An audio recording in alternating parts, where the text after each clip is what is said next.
Ya, saya lanjutkan karena tadi terpotong. Coba saya ulangi lagi. Semisal ini ketika tadi penjelasan tentang tata koordinat horizon secara penuh tentang koordinat horizon saja. Ketika kemudian kita ingin mengkorelasikan dengan tata koordinat ekuator, mungkin gambar yang lebih tepat untuk titik UTSB-nya kita bisa geser. Karena nanti untuk mengidentifikasi belahan langit utara sama langit selatannya. U-nya kita taruh di sini.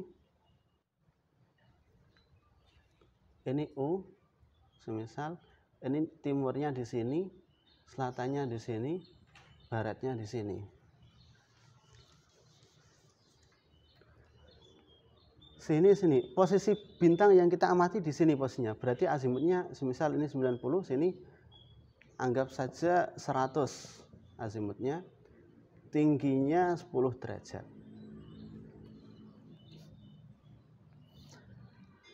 Pertanyaannya kemudian ketika kita ingin mengkorelasikan dengan koordinat ekuator ini, kita itu berada di lintang berapa? Apakah berada di lintang positif atau negatif? Hubungannya apa? Kalau kita berada di lintang positif, artinya di sebelah utara ekuator bumi, maka nanti gambar yang muncul garis ekuatornya itu gini. Dari sini. Melingkarnya seperti ini. Ini kutub langit utara. Sehingga kalau kita berada di lintang positif, yang terlihat itu benda langit di belahan kutub langit utara. Yang berada di atas horizon ini loh. Benda langit di belahan langit utara. Sehingga benda langit yang berada di belahan langit selatan, tadi semisal bintang sirkumpular di kutub selatan, tidak terlihat karena di bawah horizon. Bisa dipahami? Jadi kalau kita, ini nanti tinggal ditentukan kita di lintang utara apa di lintang selatan. Kalau di lintang utara, nanti benda langit yang terlihat itu benda langit yang berada di kutub langit utara. Sehingga gambarnya seperti ini, kutub langit utaranya di atas horizon. Bisa dipahami ya? Tapi kalau kita berada di lintang selatan, maka lingkaran ekuatornya tidak seperti ini. Lingkaran ekuatornya nanti akan kebalik. Gimana? Seperti ini. Kalau kita berada di lintang selatan. Artinya benda langit yang berada di atas ufuk, ini ya, horizon atau ufuk, itu adalah benda langit yang berada di langit selatan. Ini kutub langit selatan. Bisa dipahami? Bisa. Nah. Semisal ini, kita berada di min 7 ya. Di min 7, di lintang selatan min 7 derajat.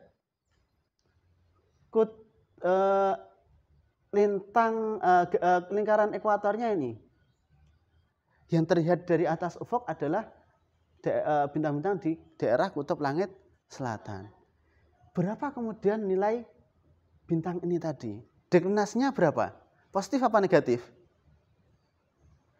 Lingkaran ekuatornya ini,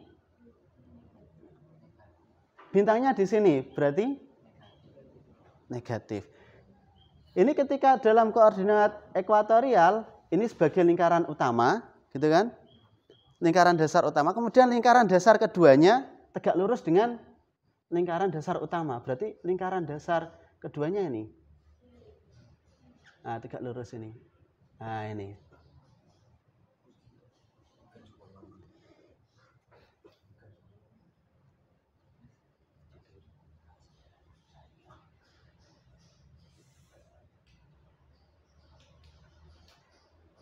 Ini lingkaran dasar keduanya. Kalau ini KLS, maka harus ekuatornya bukan ini ya. Ekuatornya ini berarti di lingkaran dasar keduanya. Ini ekuator, lingkaran ekuatornya ini karena KLS-nya di sini.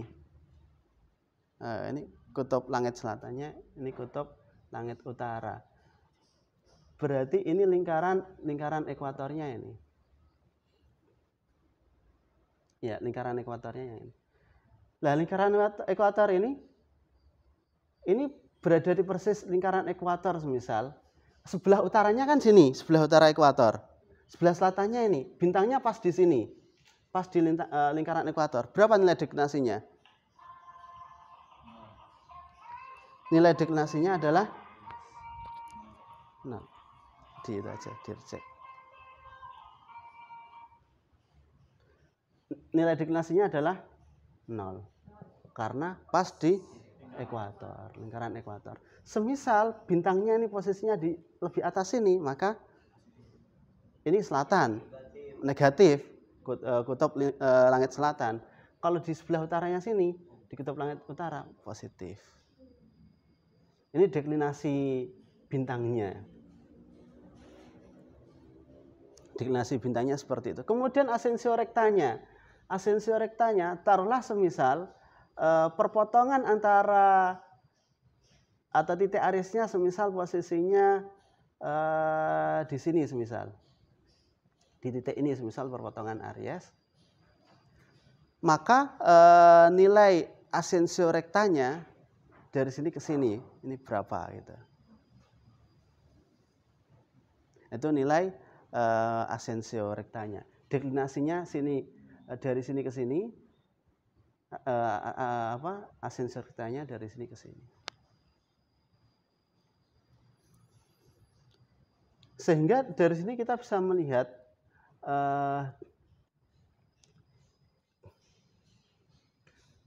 ini nilai asensio rektanya. Kalau asensio rekta tadi kan muternya ke kanan ya, berarti dari sini ke sini. Ini udah hampir 12 jam, kurang lebih asensio rektanya. Ini muternya ke kanan ini ya, 11 jam, taruhlah 11 jam 30 menit. Itu nilai asensio rekta. Sehingga kalau kita mau gambar bintang dengan koordinat ini, itu bentuk gambarnya seperti ini. Bentuk gambarnya seperti ini. Jadi ada lingkaran dasar utama untuk koordinat horizon, ada lingkaran dasar utama untuk koordinat ekuator. Ada lingkaran dasar kedua untuk koordinat horizon, ada lingkaran dasar kedua untuk ekuator. Ketika ini digabungkan, prinsipnya itu pemahamannya itu gini, bahwa kalau semisal kita di lintang selatan, nanti benda langit yang terlihat di atas ufuk itu benda langit yang berada di kutub langit selatan. Prinsipnya gitu. Kalau kita berada di lintang utara, maka benda langit yang terlihat itu benda langit yang berada di atas kutub langit utara. Nah, seperti itu. Sampai sini bisa dipahami? Bingung? Cara menentukan itu Pak, kan kalau mau digabungin kan harus mengetahui lintang dan bujurnya. Betul. Nah setelah itu untuk menentukan miringnya lingkaran dasar ekuatornya. Miringnya lingkaran dasar. Dengan apa khatulistiwanya itu bagaimana? Karena miringnya apa? Miringnya ke kanan ke kiri caranya gimana? Oh, miringnya? Besar miringnya ekuator ke apa? Besar miringnya lingkaran ekuator. Oh, ini berarti. Lingkaran dasar ekuator sama horizon itu miringnya seberapa? Cara mengetahuinya itu apakah ini bentuk?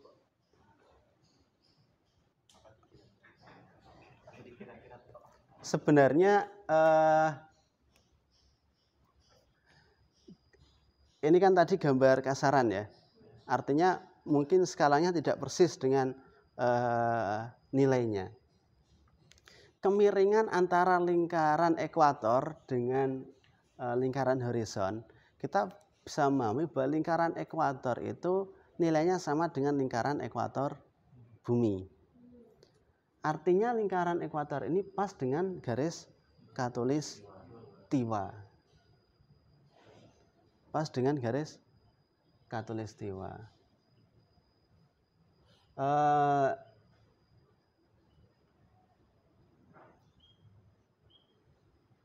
Maka kemudian kalau kita berada di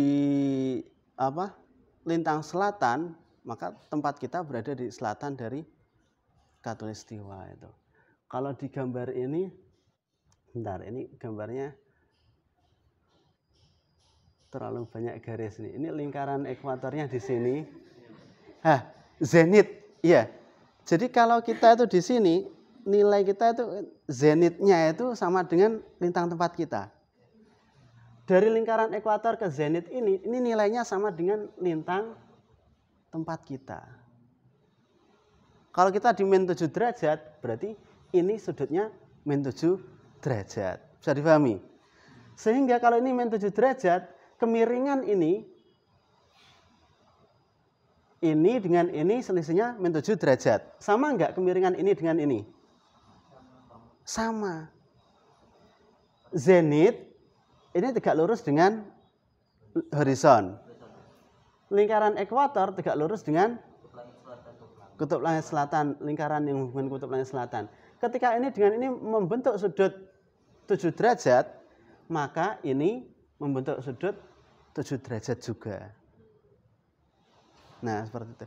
Artinya apa? Kalau semisal kita di lintang min 20 derajat, space kesininya ini lebih lebar. Iya, 20 derajat.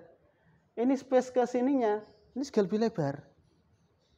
Nah, kalau ini kan min 7 derajat, jadi jarak sini-sini 7 derajat. Kalau 20 derajat, dari sini sampai sini gitu. Bisa difahami nggak? Logika ini dari zenit tempat kita ke ekuator ini, atau nanti ini di sini ini pas di kulminasi itu, nanti ada gambaran tentang kulminasinya itu. Semisal kulminasi di sini, ini yang kemudian bisa membantu kita mengetahui lintang tempat. Pakai konsep saat kulminasi itu jarak zenit mataharinya berapa. Logika ini yang kemudian bisa membantu kita. Nah, ini sudah saya tulis di buku saya Al-Murabba itu.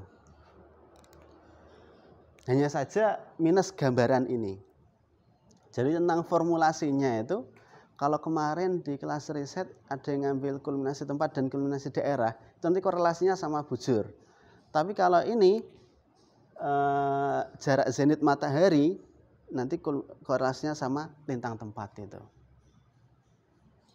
Jadi gambaran tentang, jadi kalau kita bisa gambar ini, kemudian itu kita mudah gitu, mau menentukan rumus-rumusnya. Yang penting bisa gambar dulu gitu.